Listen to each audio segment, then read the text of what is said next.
So I'm really excited. It's been a long time that I've wanted to check out the Latitude Tournament Boats LTB 25 factory. So we actually started chatting with the group yesterday about our CCO Boat Club and getting a couple of these 25s in the first batch. We're looking to start in Miami. From one day to the next, we shot over to Fort Myers. This is their facility right behind us. We're gonna spend the day here with Ross, which we're gonna meet in a second, walk through the facility, check out the entire thing, and then we're gonna sea trial a 25, which we're gonna have at the end of this video. Make sure you stay tuned for that. Let's go.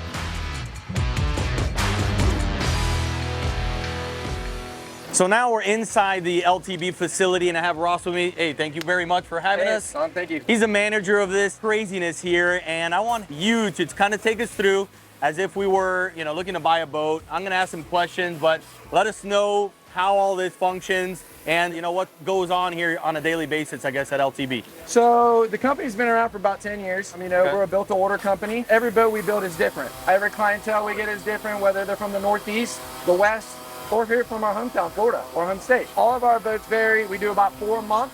We got about 24 employees. We got about 4 rigging guys in our own facility in Cape Coral, and we're a growing business. We're going to be coming out with a new model at the end of the year, and we're working on another model at the beginning of next year. I heard about that, and I hear we might see something a little bit later down the line. Oh, you guys are not ready for this. All right, so we might have an announcement for you, but let's go ahead and start here. What are we looking at? So this is a 25 LTB. This is completely hand-laid.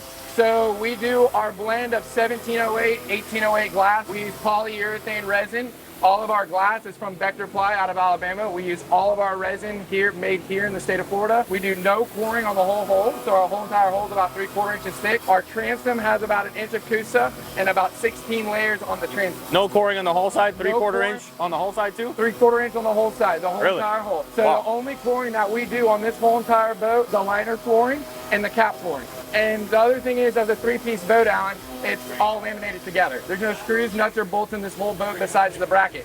Fiberglass is, as you know, it flexes, whether it's a 20th of an inch or a 10th of an inch. This assures that our tournament, our charter guys, in any kind of weather, they can fish this boat 300 days a year. And any screw or bolt that goes missing, it's out of one of their GPSs or one of their speakers. Yeah. So Ross, this one right here, what stage are we looking at on this one? So we just got finished with it. We did all of our QC, all of our buffing. Now this next step for this boat, we're gonna get a stainless rub rail. This boat will be headed off the rigging. It's gonna be getting a stand through. It's gonna be getting a 400 V10R. It's gonna be getting some Seakeeper ride. So this boat right now, this boat will be spit out probably about tomorrow, and it'll be headed on its way to Cape Coral probably Monday or Tuesday. Very nice. How many square feet are you guys working out of right here? So this is about 8,700 square feet. It's tight for where we are. Doing 4 boats a month. As you see behind us, we have a whole entire assembly line, so it keeps things flowing as they go. They start all the way at the end, and then they continue, and they all make it out this door. Cool. So we're kind of taking it backwards. We're showing you, a boat about to make its way out the door over to assembly. Then we're gonna slowly work our way backwards to where the beginning of all this happens at the hull mold, the deck liner, deck ring, whatever. Yes. So, okay, cool. Can we take a quick peek at this thing? Yeah, of course. Let's go.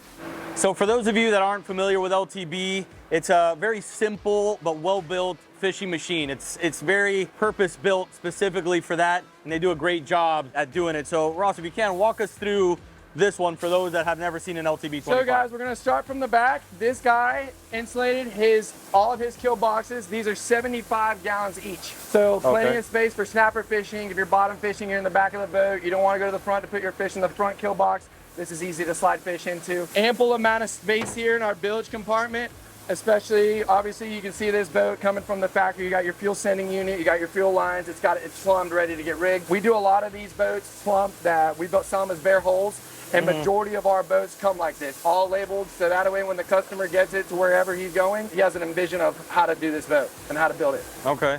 If you notice, they actually finish the fiberglass, so there isn't a bucket that's being dropped in that adds extra weight and most of the time eats up valuable real estate. So they basically finish the fiberglass, they put the insulation underneath there, so it really enlarges the capacity that you have in these boxes. So a little something different I figured I'd point out. All of our hatches, latches is all Gemlux material. All of our cleats are Gemlux. We try to stay as American as we can to sticking to our products. It shows customers that we still are an American boat, and it shows the quality and craftsmanship. And Alan, really at the end of the day, when this boat rolls out of the shop, you really see what quality you're paying for when it's American made. What do we got here midship?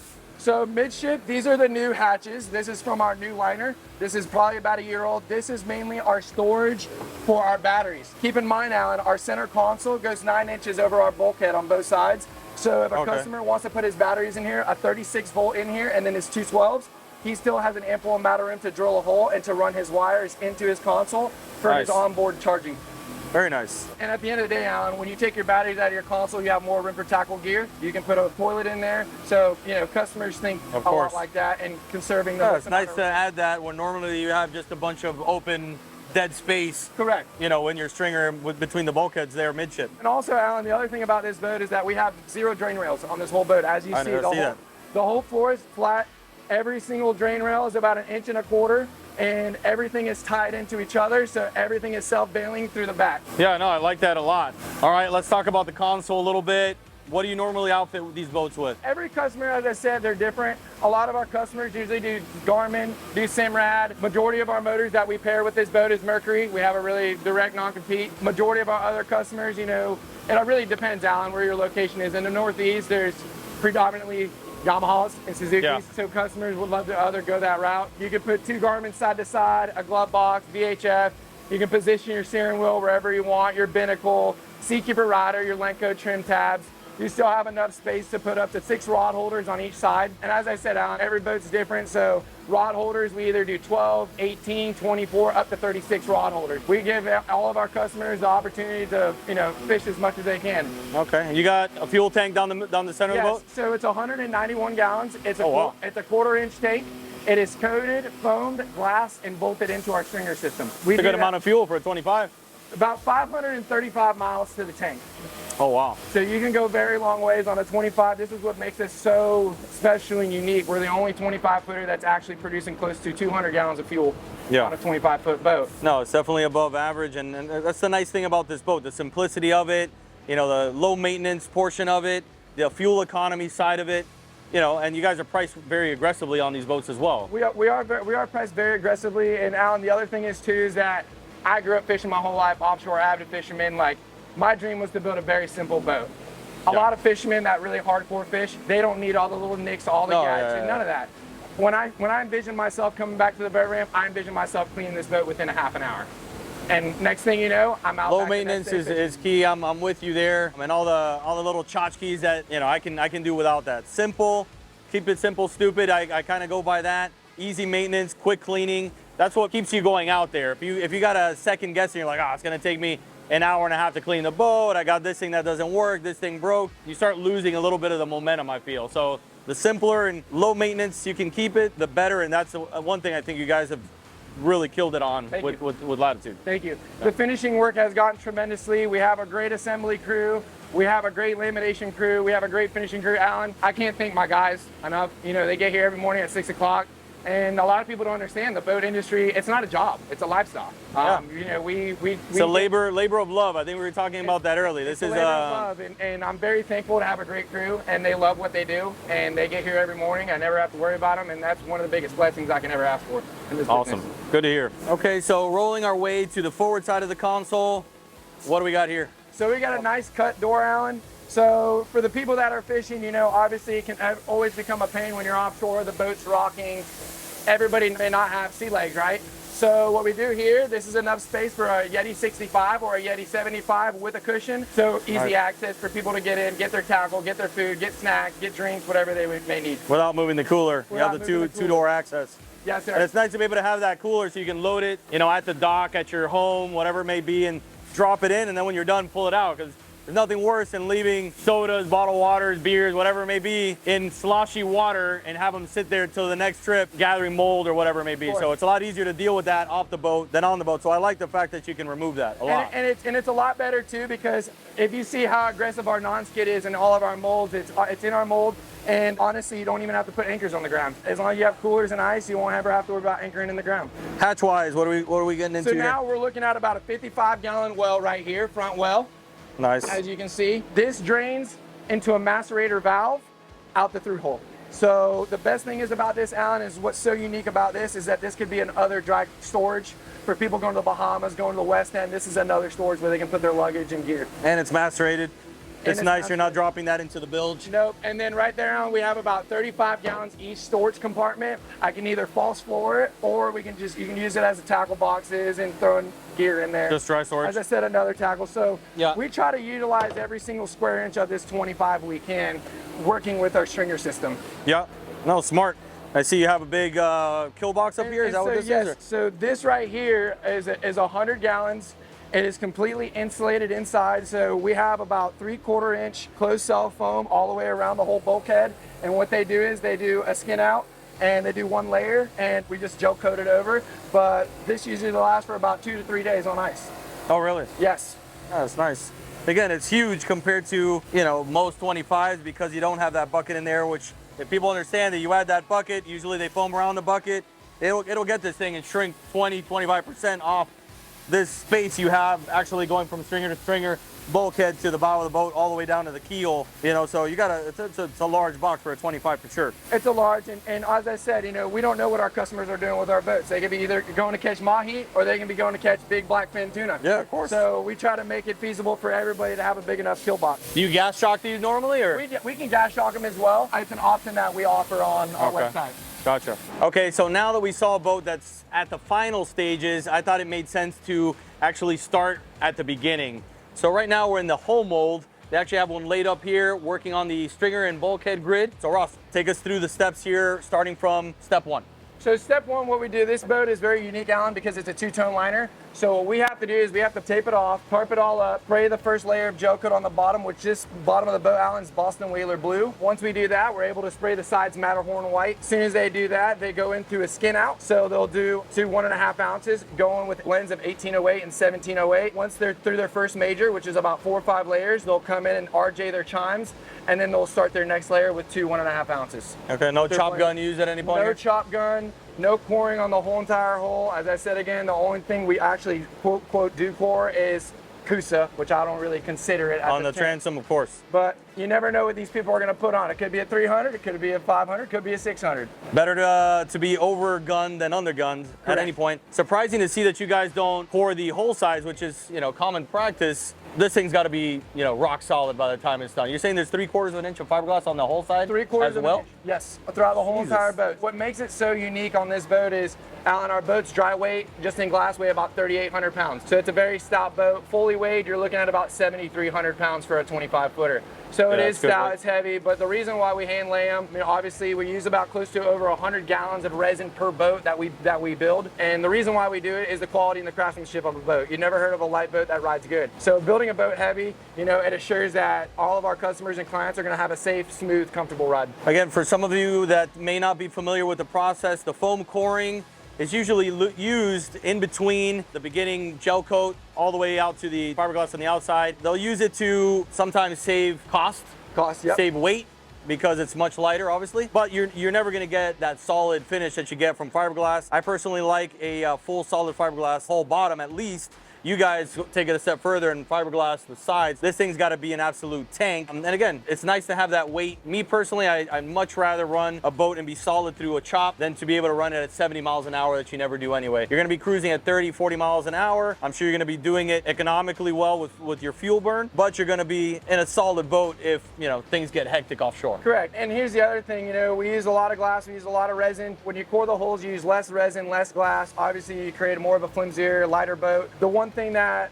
this boat can prove to myself, it's a proven hull. Well, reason why we mainly hand lay it, when every time I get into a 3-foot chop, I can cruise at 30, 35 miles an hour and be comfortable. Yeah, and just so you guys know, this is the much more expensive route to take. There's no shortcuts here. You're definitely getting something solid, starting off here looking at the hull, and this is what makes these factory tours interesting. You can actually peel everything back and see what's, you know, under the hood. What's happening here with the stringer grid, the bulkheads? So right now they've already jigsawed, they've already cut all their stringer grids. So now what they're gonna do today, they've already laminated these 2 main bulkheads that will run right here against all these inner chimes. And they should have this boat popped out of the mold probably by tomorrow afternoon. They'll come in here and they'll skin it out, they'll lay up some glass on it, and we'll have this thing out by tomorrow.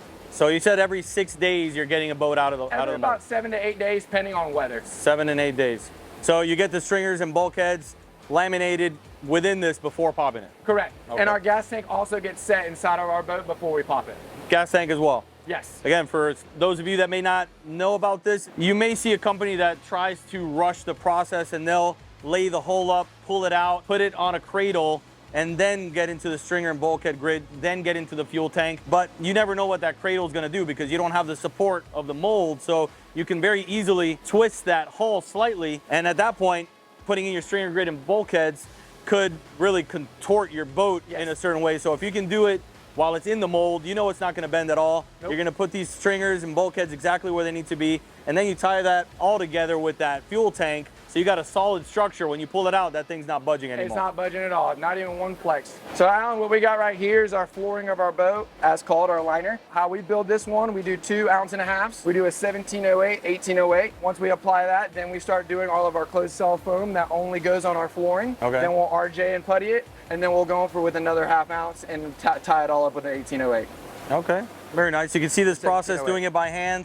You know, they go through it with a fine-tooth comb, making sure they get any sort of little air bubble out of there and get every nook and cranny, every corner that could create an air void, which is something that's common and happens from time to time. So the more time and effort you spend in this process, getting into every little corner is going to result in a better product, less finish work at the end, more efficiency for the boat builder, and an overall better product for the buyer. So what they're doing right now is they originally sprayed this yesterday afternoon, and so right now they're doing their first skin out of it, aka their first major. But as you said, Alan, they go through every single inch of this boat. They assure that we're not going to have any air voids, any cracks. We never have because of our high quality control and our products that we use. As I said, you know, we use American products. I think it speaks for itself. You know, it's a lot easier for the guys to work with and they're not fussing as much. It's better for both of us. Yeah, it's definitely important to have good guys that are meticulous in the process too, because even using good products, these guys aren't detailed in their work. As I'm sure you know, it can cause a lot of headache for you guys down the road. And it hides a lot of imperfections when you use good products. As you've never heard, you know, good things aren't cheap and cheap things aren't good. Right. So, and the quality and service that we want to provide to our customers are very high, and our expectations here at LTB are very high. So we want to assure that all of our customers get a boat that is built to last.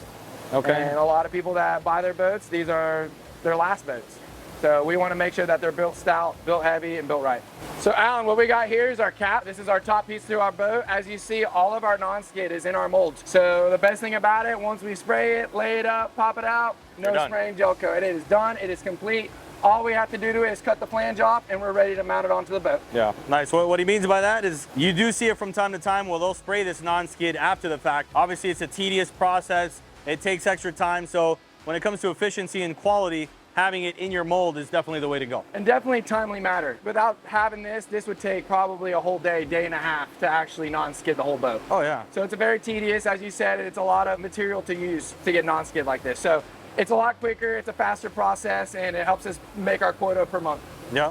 Well, and the efficiency that you guys build your boats is what allows you to price them aggressively like you do, because all of this stuff adds up. People don't realize what it takes, the organization, the scheduling, to be able to put 4 boats like this out a month. It's no easy task at all. Like you said, it's a labor of love. You were here till 12:30 in the morning last night, got in at 6 a.m. You know, it's not an easy task to do. So every little thing that you can do to make this more efficient will allow you to get that high quality boat at a price point that's, you know, fair for the buyer. And that's what we're really aiming for, Alan. You know, you look at it now, custom boat has became almost so unaffordable for a lot of people and a lot of families in North America. I mean, now a lot of these boats are exceeding $500,000. So to give them a built-to-order boat at a really good cost, it's really tough to beat. And that's one thing that I'm trying to bring back into this fishing community, to get more anglers on the water and a boat that they have always dreamed of. Yeah. And the good thing about this factory tour type thing is that some people make an assumption that if a boat is less expensive, that the quality is not there. Correct. What we're seeing here is the exact opposite. What you guys are doing, and what I like about some of the smaller companies, is you guys have something to prove. You have a reputation to build. Even though LTB has a good reputation, been around for a little bit, even though there's new owners involved now, which have been phenomenal, you included, you have that reputation to build, you have something to prove. So usually you get a lot more quality for, you know, a better deal. You're not paying for the name, you're paying for the quality product, and they're doing everything they can to make this process efficient to the point where they can bring that price point down. They're not trying to increase their margin, they're trying to get the price point down to move more boats, get more boats out in the water, create that reputation, and maybe someday, you know, those prices come up, but you guys got to make money too. We got to make ends meet. And Alan, as I said again, you know, the margins are not there, you know, but at the end of the day, I know what's going out of our front doors is a great product. Yeah. And I know that that boat is going to last a long time. The company's been around for 10 years. We've never had a hull problem. We've never had a delamination problem or a stringer problem, just because of how heavy and how well built we built these boats. Yeah. Hey, you say you can build great boats for a lot of years. You have one problematic one, try to skim somewhere, and you can have a hard time from that, And especially with social media and how things fly around right now. So it's incredibly important to keep the quality up.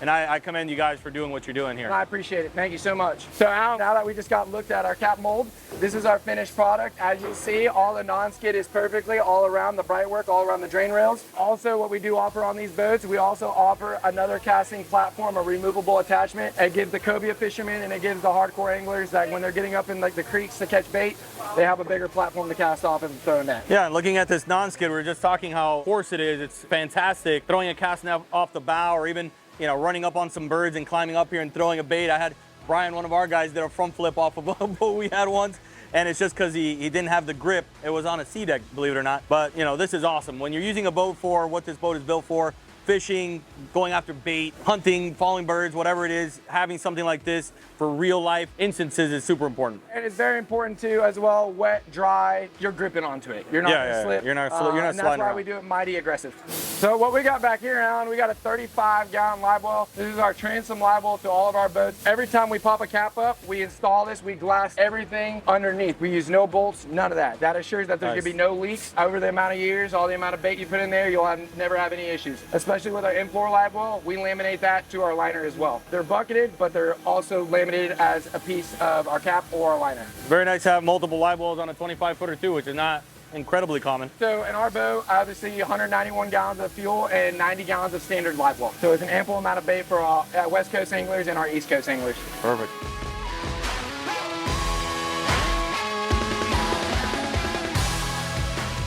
So it's always a lot of fun to be able to see this process happening, and I know a lot of people at home probably have never even seen this, but when you get a liner, you know, flown up in the air and it's getting dropped over the hull, I'm sure you do a couple of test fits. I don't know if that's something that you guys do often, but what's the process here? We do a lot of test fits, but majority of them, they go about 90% of the time. They work? That's nice. 90% of the time. So Alan, one quick thing. So since we have this in the air, what we do is here, we'll set the liner, we'll go around the whole boat, we'll spray foam around the liner where the liner meets the hole. And then what our crew will do is our lamination crew will jump back on the boat and they will hand laminate underneath every single compartment to the bulkhead. So this liner will be completely glassed to the stringer grid once before the cap goes on. Okay, do you guys plexus or any? We do not use plexus. Everything is lamination. It's just laminated. So it just gets dropped in. You got the spray foam that goes in between the hull and the liner, and then you're actually laminating from inside the hatches. So that assures, then again, as we said before, no bolts, nuts, or screws in the whole boat besides our bracket. So our whole cap is completely laminated along with our liner, along with our center console. Not an easy thing to do, jumping into each box to laminate from underneath after the boat's already been married together is no joke. It's very labor intensive, but then again, fiberglass flexes. And as I said, these boats get beat up a lot with our clientele. They run them in 3 or 4 footers every single day. So this assures that, you know, to keep everything together and keep it from falling Any reason apart. why you guys don't use an adhesive like a plexus on top of the stringer grade and bulkhead? We don't do a plexus. All we use woven. We use 1708, 1808, and polyurethane resin. The only thing we honestly plexus is our Seakeeper ride systems on our boat. Oh, okay. So Alan, what we got here, we have our 55-gallon in-floor live well. This goes right in front of our console. It's perfect space enough to where you can still put your Yeti 65 or 75, still have an ample amount of space to get to it. As I said, all of our live wells are completely glassed in. You can see how he did a skin out and 2 layers of 1808 around the whole entire glass. As I said again, once you hand laminate it, you'll never have to replace it again. Yeah, that's awesome. Good size live well. Again, you always want these things as round as possible. Baits are going to swim in a circle, so a nice rounded edges is great. And again, that 55 gallons in deck on a 25 is badass. It is. So we try to utilize every single square foot we can in this boat to make it like a 30-footer. All right, now we're seeing a hull in another step of the process. This one has the stringers, the bulkheads, the fuel tank. Go through this one with us, Ron. Correct, Alan. So this boat actually came out about last Thursday. So right now what we're seeing here is we already got our rigging tube from the bow of the boat for our trolling motor, our navigation lights. We already have our rigging tube set up here, and then we have our 191-gallon fuel tank. We also have these 2 bulkhead fittings for our 17-gallon saddle tanks for fresh water. You got 2 freshwater tanks here? Correct, saddles. Oh, okay. So they drain evenly and they also fill evenly. I also see, I think we mentioned it before, that you guys lay the fuel tank in, you foam, you bolt it down, and then you actually throw a layer of fiberglass on top of that. Yes, that is to assure that there's no saltwater intrusion in any of our gas water tanks. A lot of people, Alan, freak out about gas tank replacements. This is to ensure to all of our customers, to show them this kind of step right here, that this is the last time they'll ever have to ever. Yeah, no, again, that's another step, you know, that you don't see all the time. It's a very important one. No matter what, you always seem to get some sort of moisture down there. If you've ever ripped the deck off of a boat, you see that foam more often than not is mushy. It's had water get to it. So to be able to create a barrier with a layer of fiberglass is phenomenal. You're, you know, taking every step possible to assure, you know, you're gonna lengthen the life of the fuel tank to not have to get to a fuel tank replacement, hopefully, due to factors that may take place. If that foam loosens up and this thing starts moving around, you never know what could happen when you're offshore bouncing this thing in 4-footers all day, you know? So Alan, going off of that, you know, saying the glass, the bolted in, the foamed in, you know, I take it as this. Every time I build a boat, if you don't build it right, you're gonna have to replace it again. Every time our boat goes down assembly, we do multiple QC checks to make sure every boat is to its fullest potential. Yeah, and this is the type of boat similar to like the, you know, 23 Seacraft. Yeah, I could see this being rebuilt 20 years down the road, stripped of everything. Those old boats, you'd have to rip the deck completely off, take any wood or mushed up foam out of the way, redo it all. This boat, hopefully it can be dropped down from a father to a son or mother to a daughter or whatever, and you don't have to go through all that mess of having to replace a fuel tank due to the factors that, you know, are in place now, being 2024 compared to what they did then. Correct. And then also too, Alan, this whole boat is wood free. It is 100% composite, so there'll never be any rotting in this boat for many, many years to come, and that's why we build them to last. We're finally getting our first official sea trial on the Latitude Tournament Boats 25. The LTB is a boat we've been after for quite some time. We're excited to incorporate them in our CCO Boat Club, so we're gonna take the full tour, check it out inside and out, and Ross is gonna give us a spin around the bay. Let's do it.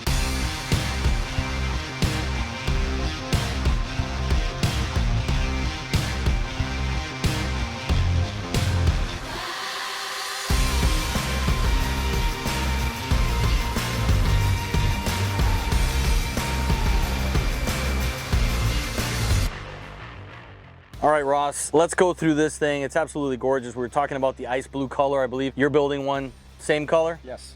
I think it's a great choice. I really like the hull side and the interior, all same gel coat color personally.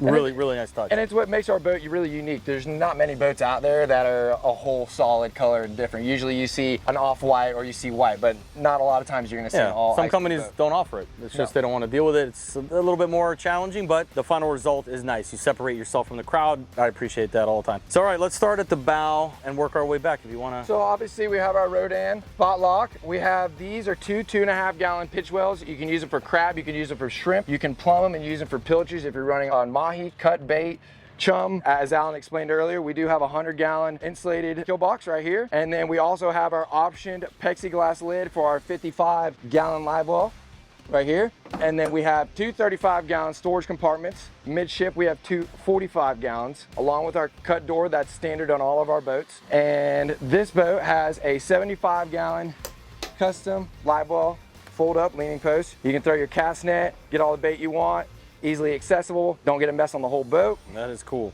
It's awesome, isn't it? Yeah. Well, usually, you throw a nice cast net full of pilchards or something, trying to get them into the regular live well, although very doable, a heck of a lot more comfortable to be able to lay this thing up on the steering wheel, load that thing up, and then, throughout your day of fishing, you have the regular, access panel there, which makes it clean and easy. Go ahead. Oh, so here we got our... It's live action out here. Not live, but... It is live. It is always live. Pretty much. Well, we have our Furuno NXT package, 212s. We have our autopilot here, Alan. We have our Rockford Fosgate system with 6/8. It's very loud, 1,000-watt amp. We have our new wire switch panel. You obviously hit it. It all illuminates with our LTB logo. You obviously got your Lenco trim tabs, your Bob's jack plate, your binnacle, Gemlux steering wheel, and a glove box with a charging outlet to not get your phone salty and wet. Very nice. Also on this boat with our finished product, we have two of our 75-gallon insulated kill boxes. This was one of our options that was added onto this boat. We also have an ample amount of storage in our bilge compartment with our 3-pump sea chest from Best Marine, 2000 roll pumps, and our macerator that flows from our kill box in our live well with a 275 1 kilowatt transducer. I hear that Deucer's what Furuno does well, no?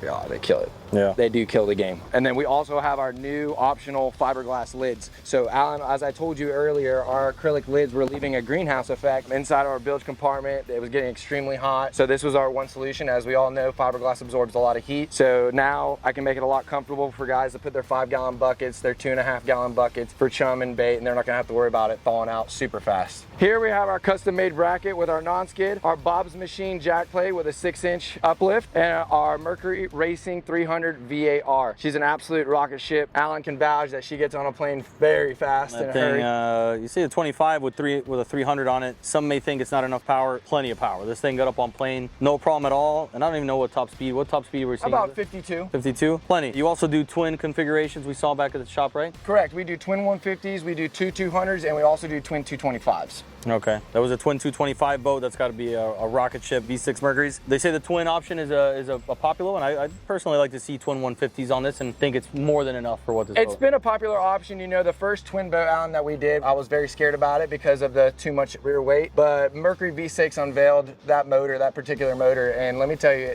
those motors are lighter than an inline 4, which gave me the hope of getting the speed and not getting too much drag on the back. And the numbers were phenomenal. 35-mile-an-hour cruise, close to 3 miles a gallon, and top speed about 61 miles an hour at 1.1. With the 150s? With the 225s. 225s, oh, okay. So 150s right now, the cruising speed was about 34 at 2.8, top speed about 54.